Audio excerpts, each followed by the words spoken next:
Hello बच्चों, आपके अपने YouTube चैनल साइंसेस पर आपका वेलकम है। बच्चों, हम बात कर रहे हैं क्लास 12 बायोलॉजी के कुछ इंपॉर्टेंट टॉपिक्स के बारे में, जो कि बहुत ही महत्वपूर्ण टॉपिक्स है, जो आपके बोर्ड परीक्षा में टिप्पणी के फॉर्म में पूछे जा सकते हैं। तो इसके पहले 2-3 टिप्पणियों को हमने कंप्लीट कर लिया है। ठीक है, आज जो हमारा टिप्पणी है वो है उल्बवेधन या एमिनो सिंथेसिस पर आपको सांच पर टिप्पणी लिखना है। बहुत ही महत्वपूर्ण ये इंपॉर्टेंट क्वेश्चंस हैं बच्चों, इनको आप अच्छे से तैयार करिएगा।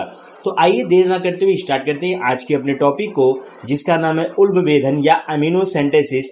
अगर अभी तक आपने चैनल को सब्सक्राइब नहीं किया है तो चैनल को जरूर सब्सक्राइब करें और वीडियो को ज्यादा से ज्यादा शेयर करें। देखिए बच्चों, अगर आपसे पूछा जाए कि उल्बवेधन क्या होता है या एमिनो सिंथेसिस क्या होता है, तो आप परिभाषा कैसे लिखेंगे, इस चीज को समझिएगा। यह एक ऐसी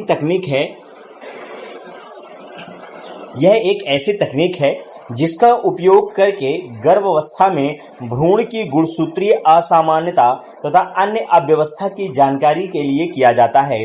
इसमें गर्भ से एमनियोटिक द्रव को इंजेक्शन के माध्यम से निकाला जाता है तथा इस द्रव का नमूना लेकर इसमें गुणसूत्र की असमानताओं का निरीक्षण किया जाता है, लेकिन इसके द्वारा लिंग की जांच भी की जाती है।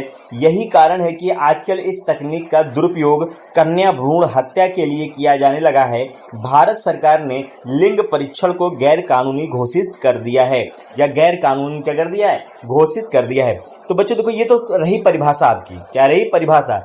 ये होता क्या है, ये गर्भ अवस्था में यानी बच्चा पैदा होने से पहले जब वो एम्ब्रियो स्टेज में रहता है, यानी भ्रूण रहता है, कौन सी स्टेज में, एम्ब्रियो स्टेज में रहता है, तभी क्या करते हैं, इंजेक्शन के फॉर्म से, मैं आपको इंजेक्शन के फॉर्म से क्या करते हैं, लिक्विड को निकालते हैं। क्या करते हैं, लिक्विड को निकालते हैं। आइए मैं डायग्राम से इसको समझाता हूं। बच्चों, डायग्राम आपको दिख रहा होगा, ठीक है, ये स्क्रीन पर आपको क्या दिख रहा होगा, एक डायग्राम दिख रहा होगा।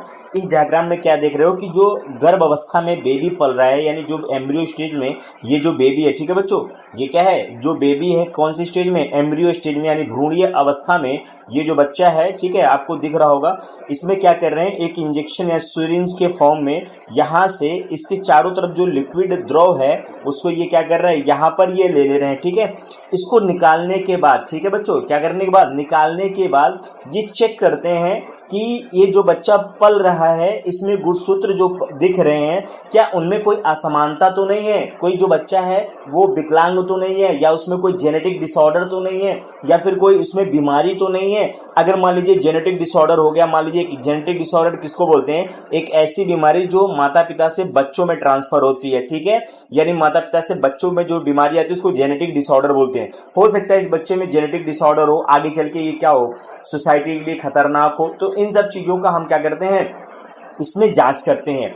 या फिर क्या करते हैं, जैसे इसमें बच्चे में जो भ्रूण पल रहा है इसमें कोई और कमी हो तो उस कमी को भी क्या करते हैं, देखते हैं। तो ये जो एमिनो सिंथेसिस होता है, एक तरह से गुणसूत्रों में जो फेरबदल हो गए या गुणसूत्रों में कौन सी कमी है, कौन सी कमी नहीं है, उन सब चीजों के बारे में जानकारी देता है। ठीक है बच्चों, तो इस तरह से क्या करते हैं, जेनेटिक बीमारी हो गई या कोई दिक्कत हो या कोई परेशानी हो बच्चे को, उन सब चीजों के बारे में क्या करते हैं, पता कर लेते हैं, ताकि आगे चल के फ्यूचर में प्रॉब्लम क्रिएट ना हो। लेकिन क्या होता है, इसकी जब इस तरह से जांच होती है तो बच्चों जो पेट में पल रहा बच्चा है वो भी पता हो जाता है कि फीमेल है या फिर मेल है, यानी लड़का है, ठीक है, यानी फीमेल है या फिर मेल है, यानी लड़की है या फिर लड़का है। तो लोग क्या करने लगे, इसकी लिंग जांच कराने लगे। अगर पल रहा बच्चा फीमेल हुआ तो उसको लोग क्या करते थे, अबॉर्ट करा देते थे, जिससे क्या हो रहा था, कन्या भ्रूण हत्या तेजी से हो रही थी। सरकार ने क्या किया, 1971 में, कब, 1971 में इसको पूर्ण रूप से बैन कर दिया। भारत में ये पूर्ण रूप से क्या है, गैर कानूनी है। लेकिन किसी कारणवश, ठीक है, किसी कारणवश कुछ कंडीशन के अंतर्गत आप एमिनो सिंथेसिस क्या कर सकते हैं, करा सकते हैं। तो बच्चों ये था उल्बवेधन या एमिनो सिंथेसिस, यानी बच्चों अगर उल्बवेधन को आप सिंपली फॉर्म में पढ़िए तो ये कुछ है नहीं, गर्भावस्था में जो भ्रूण है उससे क्या कर रहे हैं, ये एमनियोटिक द्रव को इंजेक्शन के माध्यम से निकाल लिया जाता है। ठीक है, उसमें ये चेक किया जाता है कि उनमें जो गुणसूत्र है उसमें कुछ कमी तो नहीं है, कोई असमानता तो नहीं है, ठीक है, या फिर कोई बीमारी तो नहीं है, कोई जेनेटिक डिसऑर्डर तो नहीं है जो हमारी सोसाइटी के लिए क्या हो, खतरा हो। ठीक है, कभी कभी क्या होता है, इसके द्वारा लिंग की भी जांच की जाती है। यही कारण है कि आजकल इस तकनीक का दुरुपयोग कन्या भ्रूण हत्या के लिए किए जाने लगा है। भारत सरकार ने लिंग परीक्षण को गैर कानूनी घोषित किया है। मतलब इसके द्वारा लोग क्या करते थे, सेक्स डिटर्मिनेशन कर लेते थे, यानी लिंग का क्या कर लेते थे, पता कर लेते थे कि लिंग जांच करा लेते कि लड़का है या लड़की है। अगर फीमेल है तो उसको क्या कर देते थे, ये मार देते थे, पेट में ही मार देते थे। इससे क्या हुआ, कन्या भ्रूण हत्या तेजी से बढ़ने लगी। तो सरकार ने क्या कर दिया, इस पर बैन लगा दिया। लेकिन अगर आप चाहते हैं कि आप एमिनोसेंटेसिस कराएं तो कुछ कंडीशन के अंतर्गत आप क्या करा सकते हैं, एमिनोसेंटेसिस करा सकते हैं। ये छोटी सी परिभाषा थी बच्चों, जो आपको अच्छे से याद करना है। ठीक है बच्चों, नेक्स्ट वीडियो में नेक्स्ट टॉपिक के साथ मिलते हैं, तब तक के लिए धन्यवाद।